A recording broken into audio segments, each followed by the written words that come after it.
Hey guys, welcome to my channel Doodo kids. आज मैं आपके लिए लाई हूँ एक न्यू स्टोरी जिसका नाम है परिश्रम का महत्व।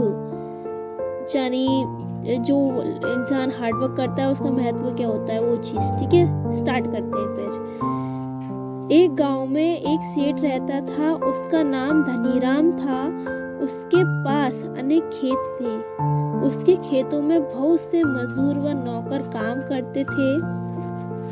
धनीराम बहुत आलसी व सुस्त था।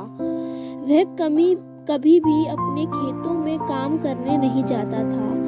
वह अपने काम पर कभी ध्यान भी नहीं देता था। इसी कारण नौकर तथा मजदूर मनमाना काम करते थे। वे बहुत कम काम करते थे। वे या तो खाली बैठे रहते थे या फिर इधर उधर घूमते रहते थे और गप्पे मारते रहते थे। इसी कारण न खेतों में ठीक से जुताई होती, न फसलों को समय पर पानी दिया जाता और ना ही उसमें ठीक प्रकार से खाद ही पड़ती थी। खेतों में बीज भी ठीक से नहीं डाला जाता था। खेत की खरपतवार भी नहीं निकाली जाती थी। इसका परिणाम यह हुआ कि उपज धीरे धीरे घटने लगी तथा धनीराम निर्धन होने लगा। उसी गांव में रामप्रसाद नामक एक अन्य किसान भी रहता था। वह निर्धन था, उसके पास खेत नहीं थे। वह धनीराम के लिए कुछ खेत बटाई पर लेकर खेती करता था, लेकिन वह बहुत परिश्रमी था।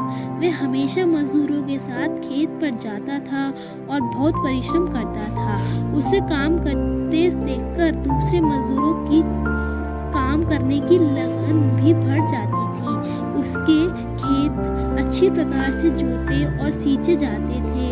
उसमें अच्छी खाद पड़ती थी, अच्छे बीज ठीक से बोए जाते थे और खरपतवार भी समय समय पर निकाली जाती थी।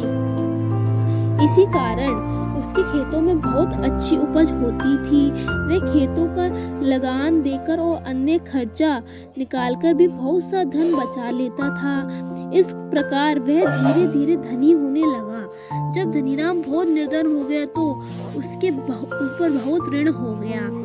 उसने अपने खेत बेचने का निर्णय किया। धनीराम यह निर्णय सुनकर रामप्रसाद उसके पास आया तो खेत खरीदने की इच्छा जाहिर की।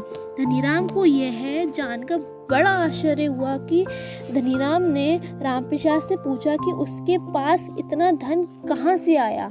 वह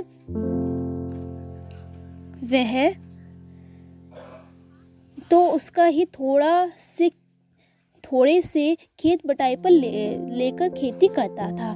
रामप्रसाद ने उत्तर दिया, मैंने अपनी खेती की उपज से ही यह धन प्राप्त किया है। आप सदैव अपने नौकरों तथा मजदूरों से कहते हो, जाओ आप करो, जिससे मजदूरों व नौकरों के साथ लक्ष्मी भी चली गई। मैं सदैव अपने नौकरों तथा मजदूरों से कहता हूँ कि आओ काम करें, जिससे मेरे घर में लक्ष्मी आ गई। धनीराम रामप्रसाद की बात समझ गया। वे बोला, अब मैं भी अपने नौकरों व मजदूरों के साथ मिलकर काम करूंगा। इसी प्रकार कहानी हमें ये बताती है कि जब हम अपना काम ही मिलकर अच्छी ध्यान से नहीं करेंगे तो इंसान फिर वो परिश्रम उसका सफल नहीं होता है। इसलिए परिश्रम करते रहना चाहिए और जो भी लोग परिश्रम के साथ साथ अपने लोगों की रिस्पेक्ट करते हैं, उनका काम भी सफल होता है। इसी के साथ बहुत बहुत शुक्रिया और keep supporting guys. Thank you for watching.